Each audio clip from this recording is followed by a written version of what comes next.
சங்கீதம் 80ஆம் அதிகாரம் 3ஆம் வசனம். தேவனே, எங்களை திருப்பி கொண்டு வாரும், உமது முகத்தை பிரகாசிக்க பண்ணும், அப்பொழுது ரட்சிக்கப்படுவோம் என்று வசனம் சொல்கிறது. கிறிஸ்துவுக்குள் பிரியமான சகோதர சகோதரிகளே, தேவனே எங்களை திருப்பி கொண்டு வாரும். ஒரு மேய்ப்பன் ஆடுகளை மேய்க்கும் பொழுது அவன் தானாக தன்னுடைய வழியிலே அவன் நடத்தும் விதமாக அந்த ஆடுகள் இருக்க வேண்டும் என்று சொல்லி அவன் விரும்புவான். புல்வெளியிலே அவன் ஆடுகளை மேய்த்து கொண்டு போகும் பொழுது அவன் நேர்வழியாக நடத்தி செல்வான்.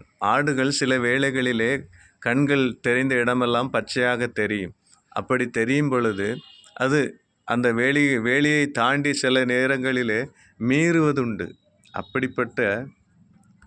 அப்படி மீறும் பொழுது அவன் பை பை பை என்று அதனுக்கு புரிகிற பாஷையிலே பேசி இன்னும் அதிகமாக மீறுகிற ஆடுகளுக்கு கம்பை வைத்து 2 போடுவான்.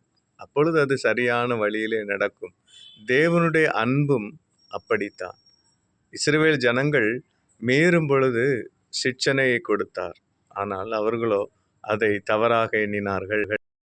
எனவேதான் தாவீதின் குமாரனாகிய ஆசாப் என்னும் ராஜா ஜனங்களுக்காக பாடின ஒரு சங்கீதம்தான் 80ஆம் சங்கீதம். எனவே நம்முடைய வாழ்க்கையிலும் தேவன் அன்பு செலுத்தும் பொழுது நாம் தவறாக எண்ணிவிடாதபடி தேவனுடைய விருப்பத்திற்கு நாம் நடக்க வேண்டும் என்று சொல்லி ஆண்டவர் விரும்புகிறார்.